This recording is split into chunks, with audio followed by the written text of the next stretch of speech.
aleykum salaam wa rahmatulah barakaatu Haj Babacar delloo naa la nuyoo bi ak ziyaara. jërëjëf oustaz yóbbalu bés bi.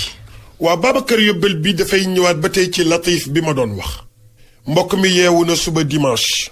mu jàng latif 129. baatub latif ñëw na ci alquraan juróom-ñaari aaya yu bokkul. day dem ci suuratu suura mooy suurat numéro 42. foofu yàlla tudd na fa latif ci aaya 19 bi. mooy aaya fukkeel bi ak juróom-ñeent. aaya bi mooy allahu latifun bi ibaadihi yarzuqu man yashaau wa huwa alqawiyu alazizu. loolu lay jël jàng ko juróom-ñaari yoon. mi ngi ci suuratu shura mooy suurat 42 ci aaya ba mu tollool mooy aaya 19 bi. loolu lay jàng juróom-ñaari yoon ginnaaw bu jàngee latif bi 129 am na lu mu koy mottalee dinaa ko wax incha allah. buñ ci yàlla yóbbu ba ëllëg